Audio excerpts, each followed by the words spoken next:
Good evening my dear student, welcome to step study centre by UPSC thinker पर। I hope कि आप सभी ने अपनी पढ़ाई, परिवार और सेहत का ध्यान बहुत ही अच्छी तरीके से रखा होगा, रखते रहेंगे और रखते रहिए। तो चलिए करते हैं फिर अब अपना आर्ट एंड कल्चर का तीसरा क्लास है। जो भी विद्यार्थी पहला दूसरा क्लास नहीं देखें तो जाके जरूर देखिएगा। और एक साथ ही हम आपको बता दें, इन क्लासों का जब चैप्टर कंप्लीट होता है तो आपको यहाँ पे ऑब्जेक्ट भी कराए जाएंगे।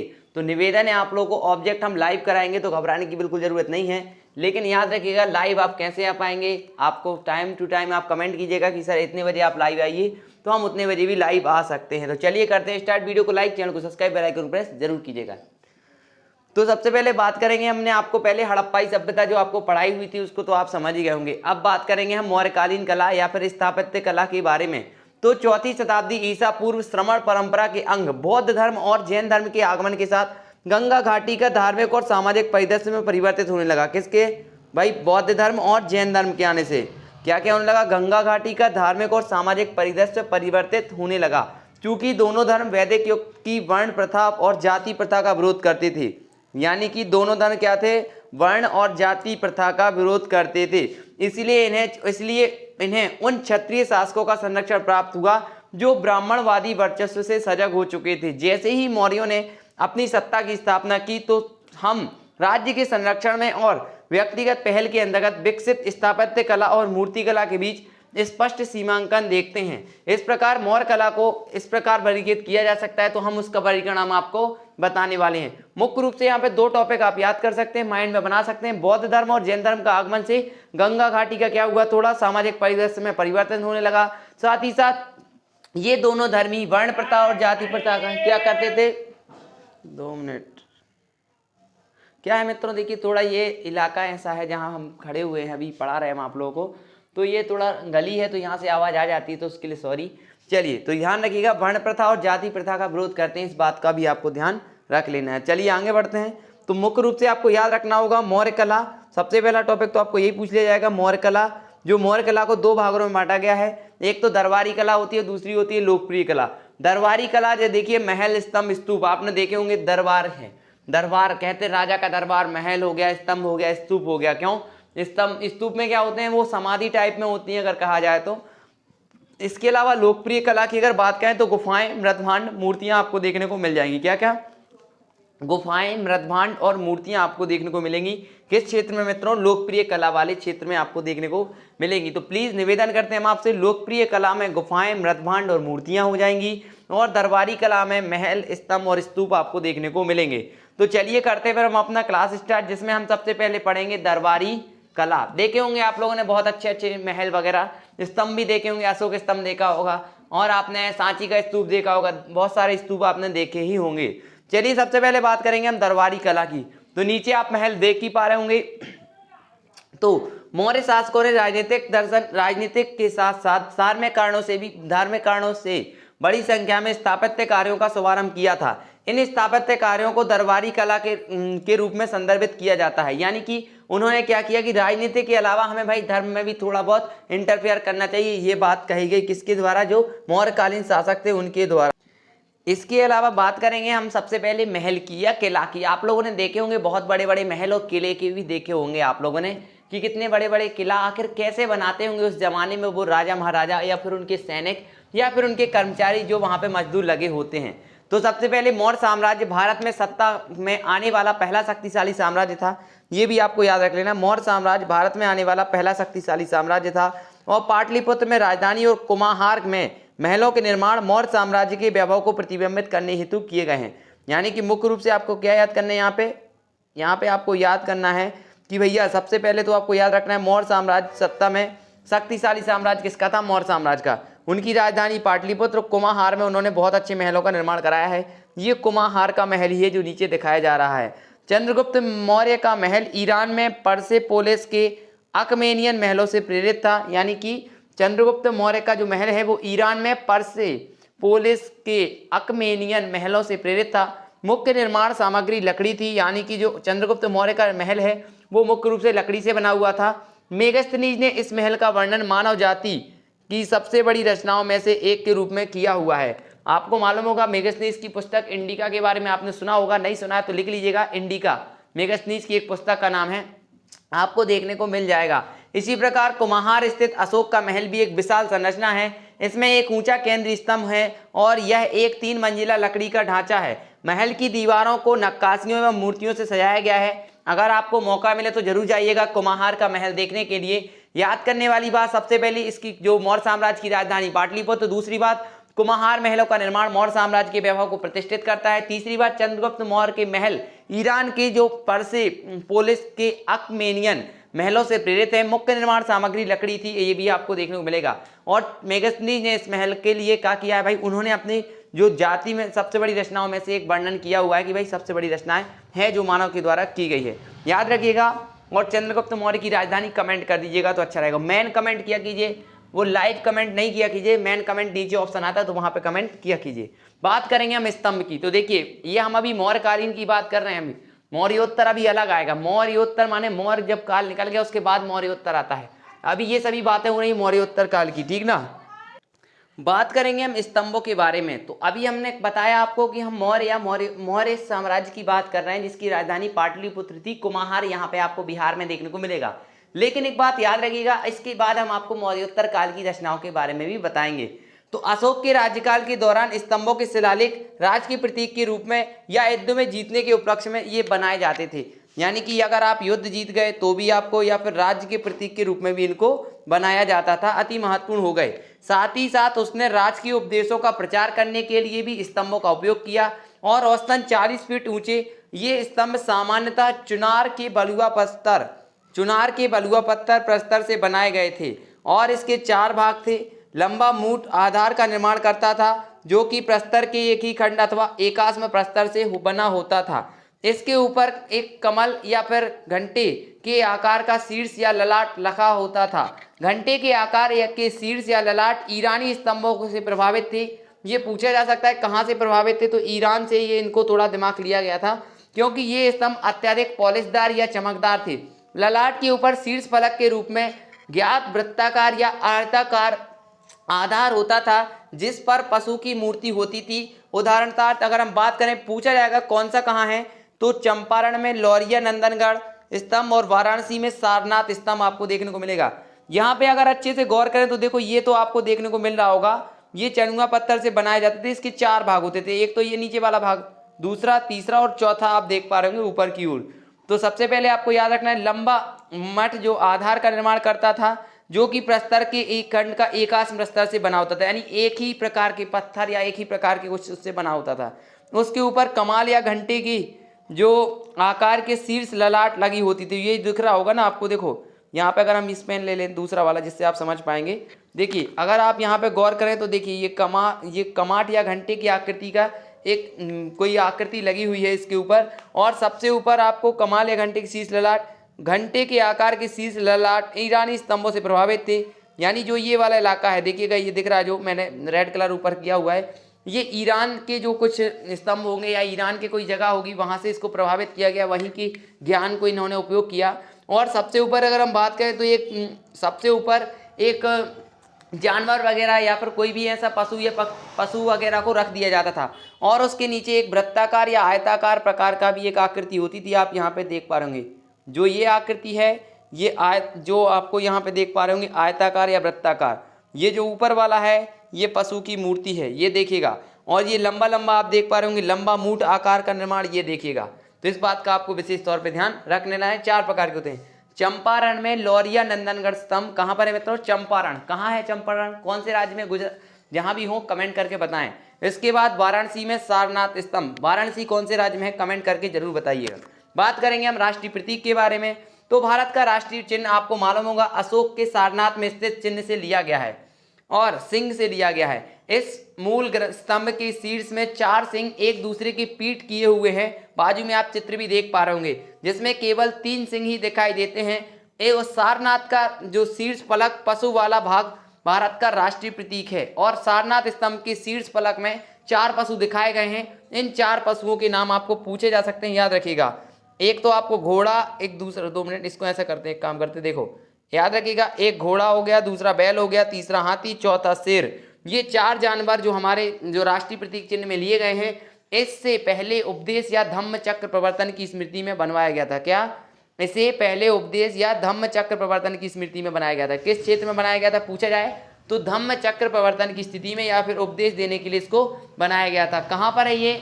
वाराणसी के सारनाथ स्तंभ से लिया गया है। इस बात का विशेष तौर पर ध्यान रखिएगा। 10 का नोट हो, 5 का नोट हो, 5 के नोट पे तो नहीं, लेकिन 10 रुपए का जो येलो कलर वाला नोट आता है उस पर आप देखेंगे तो आपको ये देखने को मिल जाएंगे। एक घोड़ा, एक बैल, एक हाथी और एक शेर आपको देखने को मिलेगा। चलिए बात करते हैं स्तूप की। तो स्तूप वैदिक काल से भारत में प्रचलित शवाधान टीले थे।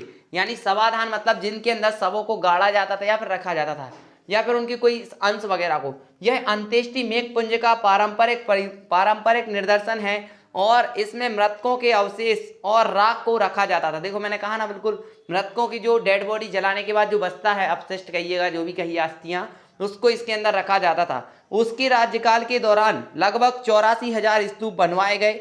यानी कि याद रखिएगा, ठीक ना, 84,000 स्तूप बनाए गए थे। वैदिक परंपरा से होते हुए भी स्तूपों को बौद्धों द्वारा लोकप्रिय बनाया गया था। बुद्ध की मृत्यु के बाद 9 स्तूप बनवाए गए थे। कितने? बुद्ध की मृत्यु के बाद 9 स्तूप बनवाए गए थे। इनमें से 8 उनकी मेदी बुद्ध के अवशेष थे, जबकि 9वें में वह बर्तन था जिसमें वह मूल रूप से इन अवशेषों को रखा गया था।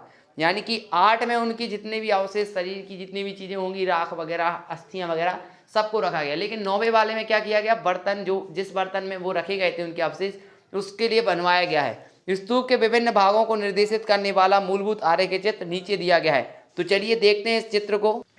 तो भैया जी देखने के लिए तैयार हैं। बात करते हैं हम सबसे पहले इस चित्र की। तो यहाँ पे सबसे ऊपर आप देख पा रहे होंगे यष्टि दिख रहा होगा, ये हर्मी का ये छत्र है, ये ऊपरी प्रदक्षिणा है और ये अंड आपको देखने को मिल रहा होगा। देखिए अंडा के आकार का अंड हो जाएगा। हर्मी का यहाँ है, छत्र यहाँ है, यष्टि यहाँ है, ऊपरी प्रदक्षिणा पथ यहाँ पर है। और याद रखें चित्र बनाइएगा। और अगर रियल में तैयारी कर रहे हैं तो जो हम पढ़ा रहे हैं, प्लीज़ निवेदन कर रहे हैं तो प्लीज़ यार पढ़ते जाओ। और मैं एक बात फिर से कह रहा हूँ आप लोगों से, अगर आप मेरी मदद कर सकते हैं तो ज़रूर कीजिए, क्योंकि मित्रों देखिए मेरे अंदर भी वो मोटिवेशन बना रहना चाहिए। जब मैं पढ़ाता हूँ तो मुझे कुछ ना कुछ उससे मिलता रहना चाहिए, लेकिन कुछ नहीं मिल रहा है तो यार मोटिवेशन डाउन होता है कि यार कुछ मिल ही नहीं रहा है। लेकिन फिर भी मैं अपनी तरफ से पूरा 100% दे रहा हूँ। तो यार अगर आप लोग मेरी कुछ भी मदद कर सकें तो प्लीज़ ज़रूर कीजिएगा, क्योंकि अभी मेरी जो क्या है, थोड़ी माइंड मेरा बहुत डिस्टर्बेंस चल रहा है और थोड़ा घर में भी थोड़ा विवाद वगैरह चल रहा है, तो थोड़ा मैं हट के रह रहा हूँ। तो इसलिए मैं कह रहा हूँ आप लोगों से अगर मेरी मदद कर सकें थोड़ी बहुत तो ज़रूर कीजिएगा। कोई ज़्यादा मदद करने की नहीं कह रहा हूँ, इतना सिंपल सी बात है। अगर थोड़ी मदद कर पाएँ तो बहुत खुशी होगी हमें। और आप लोग अगर हमारी मदद करेंगे तो हमें हमारे अंदर से एनर्जी आएगी कि आप लोग जो उसके लिए कुछ कर रहे हैं हमारे लिए, तो हम आप लोगों के लिए पूरा जी जान से उसके लिए क्या करेंगे, आपको और अच्छे से पढ़ाने की कोशिश करेंगे और आपको और अच्छे से हम टाइम दे पाएंगे, ठीक ना। क्योंकि आपको मालूम है कोई भी चीज़ में जब व्यक्ति लगता है तो उसको अगर कोई चीज़ प्रॉफिट ना हो तो वो लाइफ में फिर क्यों करे, ठीक ना। तो आप लोग अगर मेरी मदद कर सके तो ज़रूर कीजिएगा। कमेंट में ज़रूर बताइएगा कि जी सर करेंगे, और अगर करेंगे तो प्लीज़ बहुत खुशी होगी हमें। ज़्यादा मदद नहीं चाहिए, वो तो हम आपको बताएं देंगे, ठीक। इस बात का आपको विशेष तौर पे ध्यान रखना है। स्तूप का कोर कच्ची ईंटों का बना होता है, जबकि बाहरी सतह का निर्माण पक्की ईंटों से किया जाता है और इसे प्लास्टर की मोटी परत से ढका जाता है। मेदी और तोरणों की लकड़ी की मूर्तियों पर द्वारा सजाया जाता है। श्रद्धालुओं द्वारा पूजा के प्रतीक के रूप में प्रदक्षिणा पथ के चारों ओर एक चक्कर लगाया जाता है। उदाहरण के तौर पर मध्य प्रदेश का सांची का स्तूप, याद रखिएगा कहाँ कौन सा है, मध्य प्रदेश का सांची का स्तूप अशोक के स्तूपों में सबसे प्रसिद्ध है। उत्तर प्रदेश में पिपर हवा का सबसे जो प्रसिद्ध स्तूप है, उत्तर प्रदेश में पिपर हवा का स्तूप, मध्य प्रदेश में सांची का स्तूप। बुद्ध की मृत्यु के बाद 9 स्तूप के स्थल कौन कौन से हैं देखिएगा, तो एक तो राजगृह, दूसरा वैशाली, तीसरा कपिलवस्तु, और देखिएगा तो ये बात आपको ध्यान रखनी है, अल्लकप और रामग्राम, बेडफीट, पावा, कुशीनगर, पीपली वन, ये थोड़े आपको याद रखने होंगे कि 9 जगहों में से कहाँ पर जो बौद्ध हैं उनके क्या कहते हैं, उनका स्तूप कहाँ पर नहीं है, ये पूछा जाएगा तो फिर आप लोग मत कहिएगा सर बताए नहीं। तो कहाँ कहाँ मित्रों, राजगृह, वैशाली, कपिलवस्तु, अलकप, रामग्राम, बैठपीठ, पावा, कुशीनगर, पीपली वन में आपको क्या देखने को मिलेगा, क्या देखने को मिलेगा, बुद्ध की जो स्तूप आपको देखने को मिलेंगे। 8 स्तूप उनकी अस्थियों या फिर उनके अवशेषों से संबंधित हैं, जबकि 9वां स्तूप जो उस बर्तन से या उस पात्र से संबंधित है जिस पात्र में भगवान बौद्ध के क्या रखे गए थे, जो भी उनकी अस्थि है, जो भी उनके होंगे वो चीज रखी गई थी, ठीक। याद रखिएगा स्तूप का कोर कच्ची ईंटों का बना होता है, पकी हुई ईंटें नहीं होती हैं, जबकि बाहरी सतह का निर्माण पकी हुई ईंटों से होता है और इसे प्लास्टर की मोटी परत से ढक दिया जाता है। मेहंदी और तोरणों को लकड़ी की मूर्तियों द्वारा सजाया जाता है और श्रद्धालुओं द्वारा पूजा प्रतीक के लिए चारों ओर एक रास्ता बनाया जाता है। ये आप पूरा देख लीजिएगा कैसा बना हुआ है, हमने इसको एडिटिंग हम ही ने की हुई है, तो आप इसको कहीं और नहीं सोच सकते कहीं हमने और लिया हुआ है, तो इसकी एडिटिंग खुद हमारे द्वारा की गई है कि आपको देख पाएँ कि ऐसा स्तूप रहता है और ऐसा बाजू में रहता है। याद रखिएगा सबसे ऊपर छत्र होते हैं 3, इसके बाजू में यष्टि होती है जो बीच में एक डंडा लगा रहता है। ये हरमी का होता है जो एक आयताकार डब्बा होता है। ये गोला होता है जो अंड होता है, और सबसे नीचे वाला जो एक रास्ता होता है वो ऊपरी प्रदक्षिणा पथ होता है जिसके चारों ओर आप चक्कर लगाते हैं। बढ़ते हैं तो आगे की ओर। ये और आप देख सकते हैं, अगर आपको देखना है और ज़्यादा डीपली, ये बुक से लिया हुआ चित्र है और आप देखना चाहें तो देख लीजिएगा, ठीक है ना। चलिए आगे बढ़ते हैं।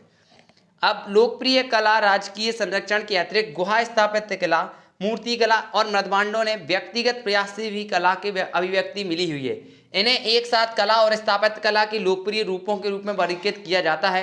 गुफा स्थापत्य कला, समझिएगा गुफा स्थापत्य कला, देखो आपने देखा होगा बहुत सारी गुफाएं ऐसी हैं जिनको पहाड़ों को काटकर बनाया गया है। गुफा स्थापत्य कला चट्टानों को काटकर बनाई गई गुहा स्थापत्य कला का उद्भव देखा गया है। मौर्य काल के दौरान जैन और बौद्ध भिक्षु, आपने देखे होंगे बिहार वगैरह सुने होंगे, तो गुहाओं का विहार यानी कि वास स्थल रूप में उपयोग किया जाता था। आरंभिक गुफाओं का जैन आजीवन उपयोग करते थे, वहीं बाद में ये बौद्ध मठों के रूप में लोकप्रिय हो गए। मौर्य काल के दौरान गुहाओं की विशेषता अत्यधिक पालिशदार भीतरी दीवारें व अलंकृत द्वार थे। उदाहरण की अगर बात करें तो बिहार में बराबर और नागार्जुन की गुफाओं का निर्माण अशोक के बेटे दशरथ के राज्यकाल के दौरान हुआ था। बिहार में बराबर और नागार्जुनी की गुफाएं, पूछा जाएगा नागार्जुनी की और बराबर की गुफाएं कहाँ हैं, तो बिहार में है। किसने निर्माण कराया, तो अशोक के बेटे दशरथ ने क्या कराया था, निर्माण कराया था। इस बात का ध्यान रखेंगे। आप यहाँ पे बाजू में देख पा रहे होंगे बराबर की गुफा, जो ये वाली बराबर की गुफा है, पहाड़ या चट्टान को काटकर बनाई गई है, भूलिएगा नहीं। इसके क्या है, बिहार भी कहा जाता है, बौद्ध बिहार आप सुने होंगे, और अगर आपने देखा है तो बहुत खुशी की बात है। चलिए तो आगे बढ़ते हैं मित्रों। सबसे पहले ये तो आपको क्लियर होता जा रहा है, अगर कोई डाउट भी हो तो हमें कमेंट करिएगा तो हम आपका डाउट क्लियर कर दें। अगर हम बात करें मूर्तियों की, तो मूर्तियों का मुख्य रूप से उपयोग स्तूप की सजावट, तोरण और मेदी में धार्मिक अभिव्यक्ति के रूप में किया जाता है। देखो अभी मैंने बताया था कि मूर्तियां जो थी ना उनको स्तूप के चारों ओर लगा दिया जाता था, ठीक ना। और तो ये तोरण और मेदी और धार्मिक अभिव्यक्ति, देखो अगर आप लोग जो एक वो स्तंभ था उसके ऊपर भी मूर्ति लगा दी जाती थी, तो अगर आप लोग भगवान को मानते तो भगवान की भी मूर्ति वहां पे होती होगी कि नहीं। मौर्य काल के 2 प्रसिद्ध मूर्तियां यक्ष और यक्षिणी की देखने को मिली हुई है। कौन सी, यक्ष और यक्षिणी की 2 मूर्तियां आपको देखने को मिली हुई हैं। और आप लोग अगर मेरा यूट्यूब चैनल देखते हैं तो उस पर एक ऐड आती होगी, एक यक्षिणी ऐसी थी जो माने शारीरिक संबंध बनाने के बाद इंसानों को मार देती है, सुने होंगे कभी भी, तो वो यक्ष और यक्षिणी आपने देखेंगे। ये सभी 3 धर्मों जैन धर्म, हिंदू धर्म और बौद्ध धर्म में पूजनीय हैं, यानी यक्ष और यक्षिणी तीनों धर्मों में पूजनीय है। याद रखिएगा। यक्षिणी का सबसे पुराना उल्लेख तमिल रचना, समझ जाइएगा, तमिल रचना शिल्पाधिकारम में मिलता है। इसी प्रकार सभी जैन तीर्थ यक्षिणी से संबंधित थे। पूछा जा सकता है कि शिल्पाधिकारम कौन सी या किस धर्म या फिर कौन सी भाषा में लिखा गया, तो तमिल लैंग्वेज में ये लिखा हुआ है। और तमिल रचना ये याद रखिएगा किसका है भैया, जिसका कमेंट करिएगा, गूगल से ढूंढिएगा और कमेंट में आंसर लिख दीजिएगा, जिससे कि एक ना एक मित्र जो आपका पढ़ रहा होगा, लाइफ में आगे बढ़ने की सोच रहा होगा, उसको इसका फायदा मिल जाए। चलिए तो बढ़ते हैं आगे की ओर। याद रखिएगा यक्षिणी का जो उल्लेख जो है मित्रों वो शिल्पाधिकारम में मिलता है। पूछा जा सकता है कि निम्नलिखित में से कौन से ग्रंथ में यक्षिणी का शब्द का या यक्षिणी का उल्लेख मिलता है, तो शिल्पाधिकारम का। और कौन कौन से धर्म, तो जैन धर्म और बौद्ध धर्म और हिंदू धर्म, ये तीनों ही इसको क्या करते हैं, इन्वॉल्व करते हैं, यानी इनको मानते हैं। साथ ही साथ पूछा जा सकता है कौन सी मौर्य काल की 2 मूर्तियों के नाम, तो यक्ष और यक्षिणी की मूर्तियां आपको देखने को मिल जाएंगी। आप यहाँ पे बाजू में भी देख पा रहे होंगे। चलिए मौर्य काल के मृदभांडों को सामान्यतः उत्तरी काले पॉलिशदार मृदभांड या फिर NBPW फुल फॉर्म आ चुका है कई बार मित्रों, याद रख सकते हैं, उत्तरी काले पॉलिशदार मृदभांड या फिर चित्रित धूसर मृदभांड के रूप में भी जाना जाता है। इनकी विशेषताएं काला रंग, अत्यधिक चमक है और सामान्यतः इनका उपयोग विलासता की वस्तुओं के रूप में किया जाता है।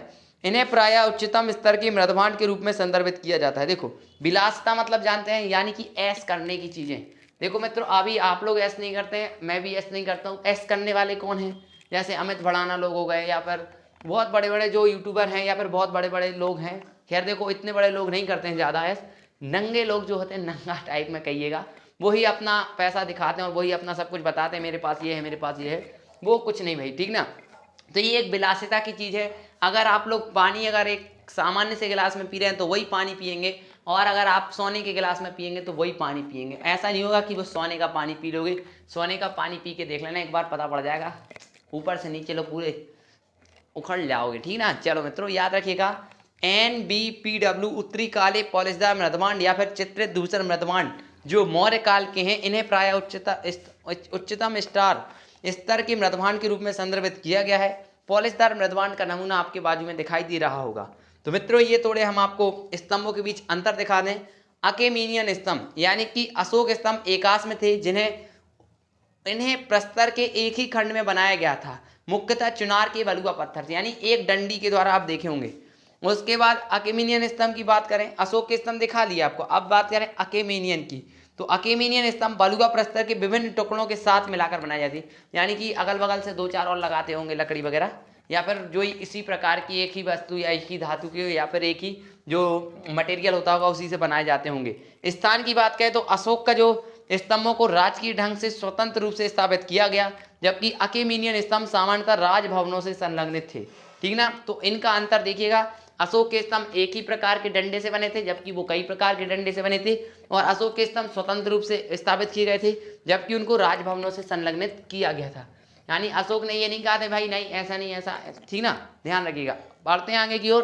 तो प्यारे मित्रों आप लोग विश्वास तो हम पे कर ही सकते हैं, 2 बार UPSC CDS क्वालिफाई कर चुके हैं, साथ ही साथ बहुत जल्दी आप लोगों के लिए देखो यार मित्रों, मैंने कह दिया है, आप लोगों को तो डरने की ज़रूरत नहीं है और ना ही दुख लेने की ज़रूरत है। बस क्या है, मेरा कॉन्फिडेंस बना रहना चाहिए, मैं मोटिवेट रहना चाहिए। अगर मैं मोटिवेट रहता हूँ तो आपको पढ़ाता रहूँगा चाहे कुछ भी हो जाए, ठीक है मित्रों।